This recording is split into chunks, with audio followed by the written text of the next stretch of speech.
Most people remember the story of Job like this. Satan chose a man to destroy. Satan asked God for permission. God agreed, and Job suffered. But that is not exactly how the story begins. Go back to the text. Satan arrives in the heavenly court. God asks where he has been. Satan answers, roaming the earth. And then God says something that changes everything about this story. Have you considered my servant Job? God said his name first, not Satan, God. He presents Job as blameless, upright, unlike anyone else on earth. And moments later, Job is exposed to an attack he will never understand. Which means the first question this story forces us to ask is not about Satan, it is about God. Did God volunteer an innocent man to settle an argument with Satan? The popular image is a wager, two powerful beings making a deal over a human life. But the Hebrew text gives the adversary a title, Ha-Satan, the accuser, not simply an enemy, a prosecuting figure, someone who brings charges. And his charge is not, Job is secretly evil. His charge is far more dangerous than that. Does Job fear God for nothing? Read that carefully. Satan is not questioning Job's behavior. He is questioning Job's motive. He says, Job loves the wall you built around him. He loves his children, his wealth, his security, the visible benefits of his faithfulness. Tear all of that away, and the worship disappears with it. This is not an accusation against one man. It is an accusation against every believer who has ever existed. Does anyone truly love God, or does everyone have a price? Job is about to become the evidence in that case. Now comes the part of the story most people prefer not to look at directly. God answers the accuser, and he says, everything he has is in your power. He sets a limit, but he gives permission. And then the losses come. Oxen and donkeys taken by raiders, sheep destroyed by fire, camels stolen, servants killed. And then a messenger arrives with words Job will carry for the rest of his life. His sons and daughters were eating together. A wind came from the desert. The house collapsed. They are all dead. In a single day, Job loses almost everything that gave visible shape to his life. And Job knows nothing about the conversation that preceded it. He does not know that his name was spoken in the heavenly court. He does not know that his integrity has become the object of a cosmic accusation. He does not know why the boundaries of his protection have changed. He tears his robe, he shaves his head, he falls to the ground. And the text records something that the accuser had said was impossible. Job worships. Then the second scene arrives in heaven, and God uses a phrase the text does not allow us to soften. Job has maintained his integrity, even though the accuser moved God against him, without cause. Without cause. The text calls Job innocent, and the suffering still came. Sit with that. The book does not resolve it quickly. Neither should we. Did God allow a blameless man to be struck down to answer an accusation he never knew existed? That question has to remain open long enough to be felt. The first test fails. Job loses everything he owned. He loses his children, and he does not give the accuser the words he predicted. He does not curse God. So the accuser returns, and he adjusts his theory. Skin for skin. Possessions and family are external. A man will give anything to protect his own body. Touch his flesh, and he will finally reveal his price. God grants a second permission. Job's life must be spared, but everything else is in the accuser's hands. What follows is not a swift blow. It is a slow accumulation of physical agony. Painful sores cover his body from the sole of his foot to the crown of his head. He sits among ashes. He scrapes his skin with broken pottery just to find some relief. The man described as the greatest person in the East sits in the dust, his body failing, his children gone, his wealth destroyed, while the reason for all of it remains completely hidden from him. He has no explanation. He has no timeline for when this ends. He has nothing but the suffering itself. And notice what the accuser's second argument reveals. He is no longer just saying Job has a price. He is saying every human being has a price. Reduce the comfort enough, increase the pain enough, and at some point, the cost of remaining faithful becomes higher than anyone is willing to pay. Satan did not need Job to stop believing God existed. He needed Job to decide that God was no longer worth the suffering. Job's wife has lost the same children. She has watched the same destruction.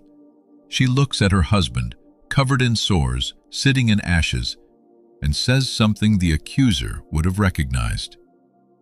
Curse God and die. It is almost exactly what Satan had predicted. Then the friends arrive. They sit with Job in silence for 7 days, and when they speak, their explanation is logical, clean, terrible. God rewards the righteous. God punishes the guilty. Job is suffering. Therefore, Job must have sinned. They do not know about the heavenly court. They do not know their friend has been declared blameless. They believe they are defending God. But listen to what their theology actually says. The relationship between God and humanity is a transaction. Good behavior produces blessing. Sin produces suffering. The system is perfectly readable. The accuser said, Job serves God because God pays him. The friends say, Job suffers because he must owe a debt. These are not the same argument, but they rest on the same foundation. A relationship with God that only makes sense inside a system of reward and punishment. And at the end of the book, God looks at these men who believed they were speaking for him and tells them they were wrong. You have not spoken of me what is right, as my servant Job has. Job does not give the accuser what he wanted, but he does not give the friends what they wanted either. He does not stay silent. He does not offer a false confession to satisfy their theology. He does not pretend the pain is acceptable or explained.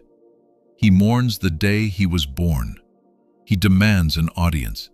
He insists on his own innocence against every argument his friends construct. Job is not the patient, serene figure that some retellings prefer.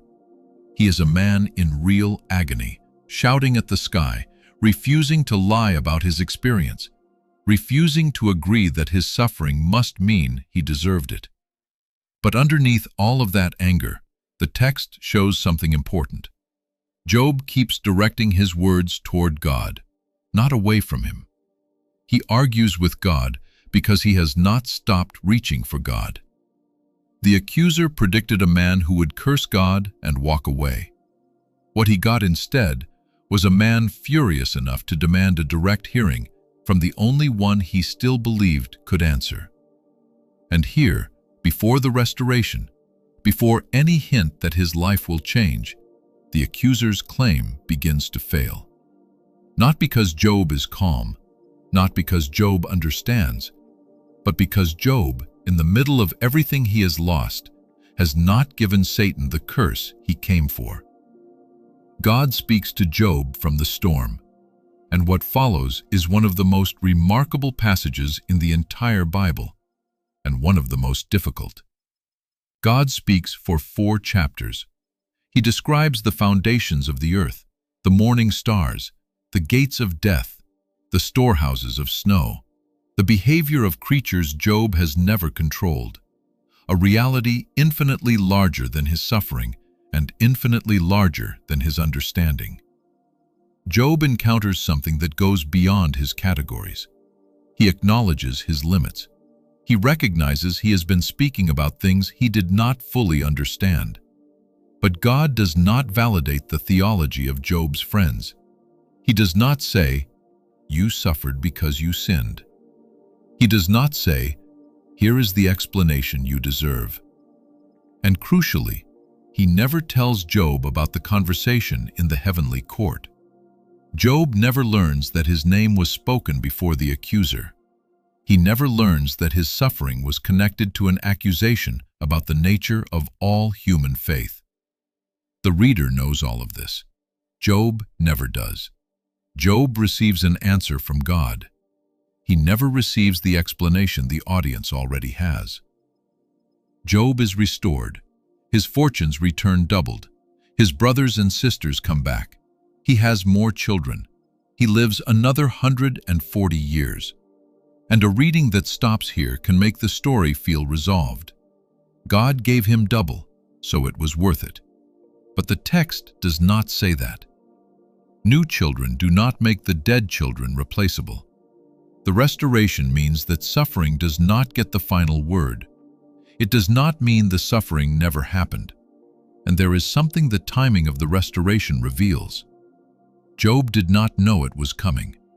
When he sat in the ashes, when he argued with his friends, when he demanded an audience with God, he had no reason to expect his life would change.